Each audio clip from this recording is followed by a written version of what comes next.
that guy, when he was thinking, I'm gonna send him back for his blue T-shirt and his butterfly drawing. I don't think that he was thinking, well, he's gonna be around people who are never trying to get out of prison. Right. You know what I mean? So then Yeah. here I am, and they see me. Oh, this guy gets out in 4 months for a violation, and I'm in here for life. Let's go ahead and try to get this guy some more time. Let's try to peer pressure him into doing this and doing that. And I just want you guys to. And it's hard for you to see because I tattooed my whole body, and some of you, I look like a certain type of way, but I'm a reformed person. Sincerely, I graduated high school, and I took steps to do other things as well. I just want you guys to understand that when you guys send somebody back to prison for something like that, thinking, well, it's just a violation. You didn't think in depth of the surroundings that I'm going to be around. And then I get in trouble. Uh, and I obviously accept whatever responsibility for doing the things I did do. Um, but I just wish that you guys could see it from my perspective. We are about to watch the parole rescission hearing for this man who you might not recognize. This is a picture of him in 2018 when he caught his initial charge for, well, they suspected him of a double shooting that left two men critically injured. Now, this is a rescission hearing, so he was paroled. He was then revoked, and they're discussing whether or not they're going to lock him back up. I'll unpack with all the details at the end. This is the time and place set for a rescission hearing for Jayson D, offender number 243304. Is that you, sir? Yes, sir. Good morning. My name is Ray Reynoso. I'm a hearing officer with the Board of Pardons and Parole, and I'll be conducting your hearing today. Sir.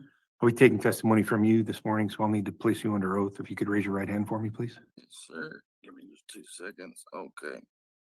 Do you swear or affirm the testimony you're about to give will be the truth, the whole truth, and nothing but the truth? Yes, sir. All right, thank you. You can put your hand down. Mr. Dean, did you receive 7 days written notice of this hearing? Oh, what? Did you receive 7 days written notice of this hearing? Yes, sir. Did you receive your blue disclosure packet? Yes, sir. Did you have a chance to review that information? Absolutely. Do you have any questions or concerns about that information? No questions. Maybe, I would like to maybe elaborate on certain. Oh, yeah, we will. things. We'll Okay. let you. Okay. And did you receive a letter from your fiance? We got that one a little bit late. Yeah, I got it late, so I didn't get to review it. Okay, all right. So it looks like the board granted you a parole date, and then they got notice from UDC that you were involved in an incident related to an assault, and there may be charges, right? Okay. As of this morning, no charges were filed yet. I don't know if they're going to be. They don't tell us until after charges are filed, or if charges are not going to be filed, if they're dismissed, okay? So I know that you said you wanted to talk about this. Let's go over some stuff here. First off is that if you want to talk about this assault, I'm going to extremely advise you not to, Okay. okay? Because this is a public hearing and it's a legal hearing. Whatever you say in here can be used against you if charges are filed. Fine. Okay? Yeah, I don't want to talk about that. All right. Okay. So given that, tell me what you did want to talk about. All right. And I'd like to start it with absolute respect. I don't want you to misunderstand anything I have to say about this. It's more or less the reason I got sent back in the first place. My violation. Okay. And I obviously had to take responsibility for what I having a blue shirt. What was it? A blue T-shirt? I don't know. Will you flip to the page? What's that? I apologize. Will you flip to the page where it says why you guys brought me back? I don't have that information in front of me. Okay. I did note that you did write a letter saying there was a picture and everybody was on parole. You were the only one that came back, or they were all alleged gang members or something like that. Is that correct? No, it was that might be a different letter. There was I came back from I haven't been a gang member for several years. I graduated high school. And you have a safety level. Absolutely. Is Yep. that why you're in Orange today? Or Yep. is that because of these alleged? No, that's why. I Okay. should be going to population here soon. Okay. For what it's worth, I mean, I've been a dropout gang member for several years. I don't I get you guys have to do your job there at the half house, and you guys have nothing to do with what goes on there. I get it. This is the wrong person to talk to. I understand. I just want you to see my side of it. You you guys are them at the half house. They see a blue shirt. They allowed me to have it in the first place, right? They scan every piece of item that you get brought in. I have a blue T-shirt, man. I get it. It's against my gang parole, but it wasn't like I committed a crime or nothing, right? So then there's a butterfly drawing that he imagines with with I don't know how he imagined that it had something to do with some gang stuff, man. It's a butterfly I was drawing for my fiance. Okay. And so maybe he had some other reason. There was obviously obligation he had to send me back. So he went and found I mean, he was far-fetching with this butterfly drawing, man. That's the craziest thing ever. So then you put me in a situation where I'm back in prison around people who have nothing to lose, man. These guys are in here for some of them for life, and some of them have nothing, but they're just trying to like prove themselves and gain a reputation. And I'm trying to get out to be with this girl and our kids or whatever, and I'm stuck around people who want to stab people and fight. And so I'm not going to speak on the write-up I just caught. Okay. I'm just going to bounce around it. I'm going to say, That's fine. I don't think that guy, when he was thinking, I'm going to send him back for his blue T-shirt and his butterfly drawing, I don't think that he was thinking, well, he's going to be around people who are never trying to get out of prison. Right. You know what I mean? So then Yeah. here I am, and they see me, oh, this guy gets out in 4 months for a violation, and I'm in here for life. Let's go ahead and try to get this guy some more time. Let's try to peer pressure him into doing this and doing that. And I just want you guys to, and it's hard for you to see it 'cause I tattooed my whole body, and some of you, I look like a certain type of way, but I'm a reformed person. Sincerely, I graduated high school, and I took steps to do other things as well. I just want you guys to understand that when you guys send somebody back to prison for something like that, thinking, well, it's just a violation. You didn't think in depth of the surroundings that I'm going to be around. And then I get in trouble. And I obviously accept whatever responsibility for doing the things I did do. But I just wish that you guys could see it from my perspective. Okay. Tell me what your plans for release. What city are you gonna live in? What state? What city? Centerville. General. Okay. You have plans for employment? Absolutely. I got like, What type of employment? I got like MSHA certifications, so I'll probably like try to work in the mines or something, the aggregate mines. Okay.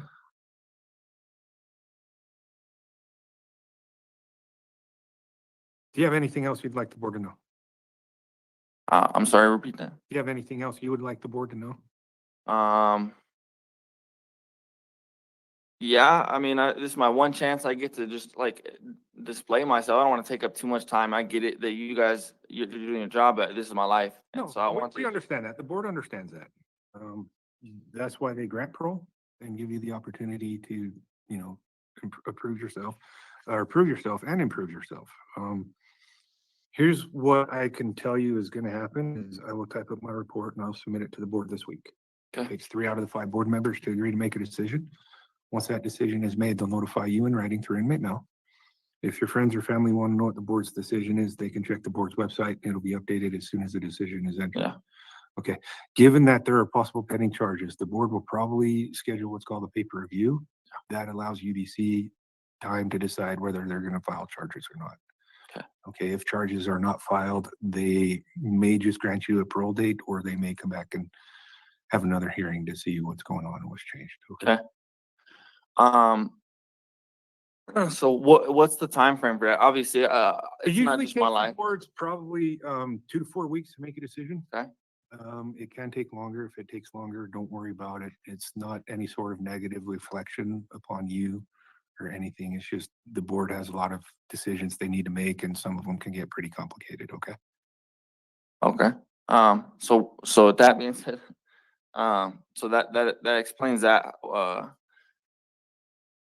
You don't have any idea of, so if there isn't charges, do you have any idea of what it would be? So I was just on a violation. I wasn't here on charges initially. So Right.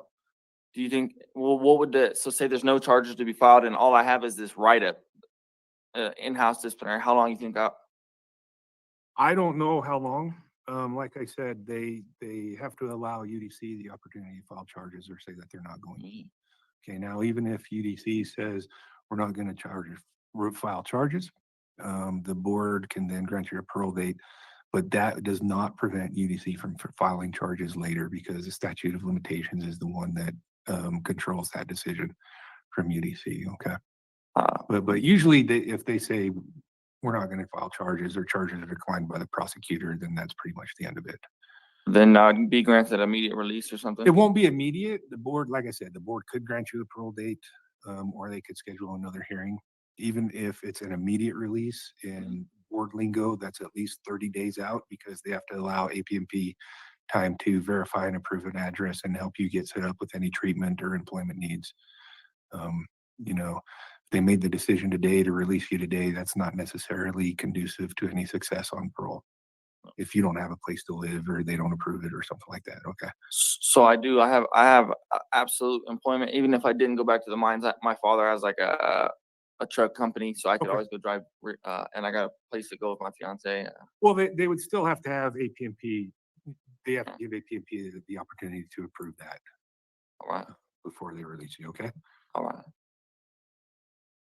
All right. Anything else? No, but I appreciate you giving me the time to explain myself. Yeah, absolutely. That's okay. All right. Thank you, Mr. Dean. You have a good one. You too.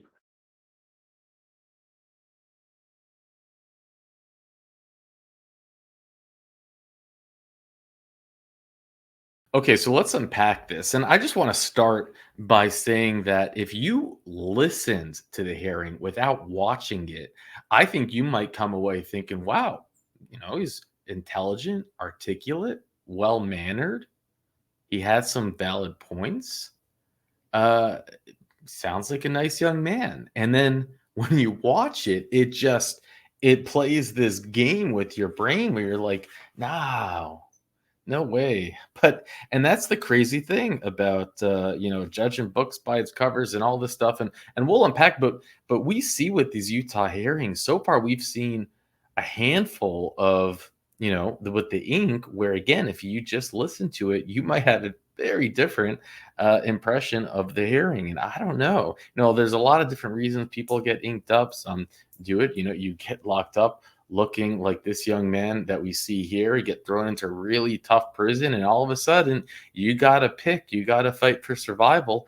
That could be a reason that people do it. There could be peer pressure. There's also some people do it when, if things happen to them when they're children. And I've heard that that's a cause of it. It's like trying to just, it's like that permanent shower, just trying to cleanse yourself. I'm not insinuating that that's the case, but I've heard that from people who have been in that situation. There could be many different reasons. It could just be stupidity and peer pressure. But this is what happened with him. He receives his initial charge back in the day for that crime, which we'll go over in more detail, of 20 years. So I mean, his full term date, if you were to ever have to serve his full term date, is 2037, June 8th, 2037. Now, he was paroled April 2nd, 2024. He didn't last very long. He was quickly revoked on like a couple months later, and he had this rescission hearing on June 6th, and the parole board decided that he will get released back into the public on 7/16/2024.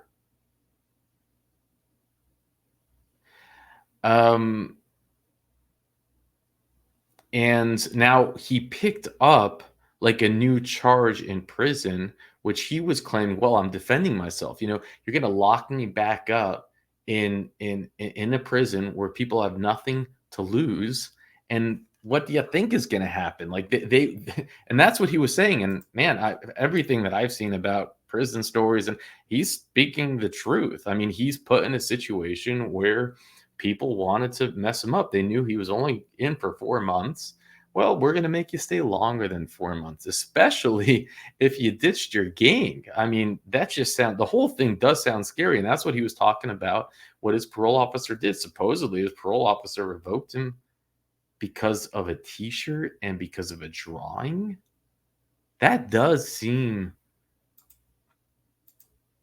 like a huge mistake if what he's saying is the truth. Now, I looked up, I asked Claude, which is like a version of Chat GPT. You can basically ask him any questions and he answers. And I wanted to know what gangs use the color blue. And there was a long list. I mean, my initial thought was the Crips. That's what comes out to me. But then it goes through the Serenos. I'm pronouncing that wrong. The Latin Kings, the Gangster Disciples, and I never thought the Bloods would show up on this list. I guess, what do I know, or what does Claude know? I don't know. And then it, goes through that blah, blah, blah. And then I also wanted to know if there was butterflies was a gang thing. And that didn't get a clear answer. They said it could be a jail thing about a balloon. It didn't seem like there was no clear answer that, yeah, this gang uses butterflies. So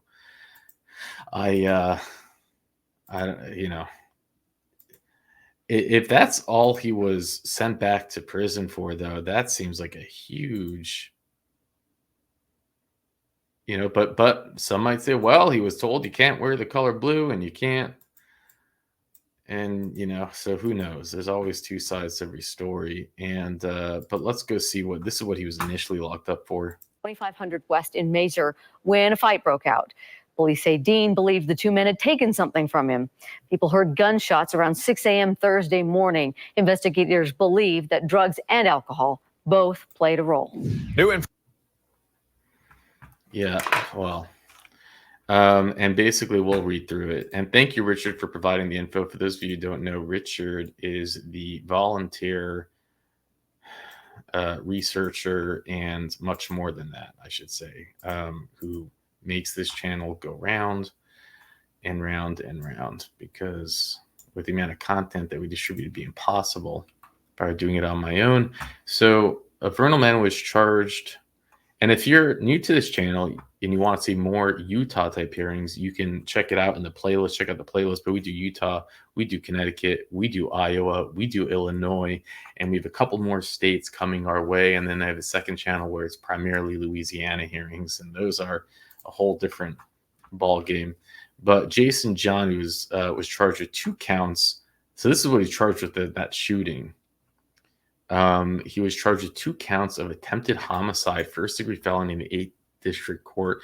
Police responded to the shooting after 6:30 a.m. Arriving officers found Dean face down in the roadway with a pistol near him. He told an officer he had shot someone, according to the jail report. A witness told police he saw a man identified as Dean firing a pistol at another male while the 2 men were engaged in a physical confrontation.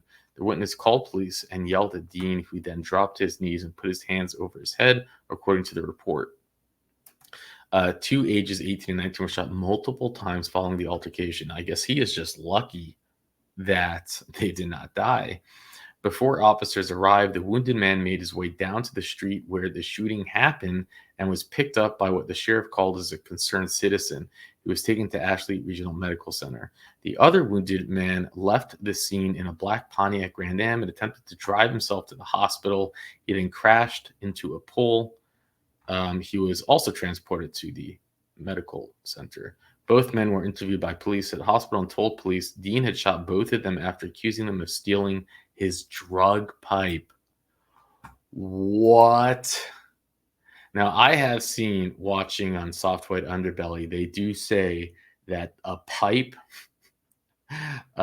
is like sacred. You don't touch another man's pipe. I've seen them say that, but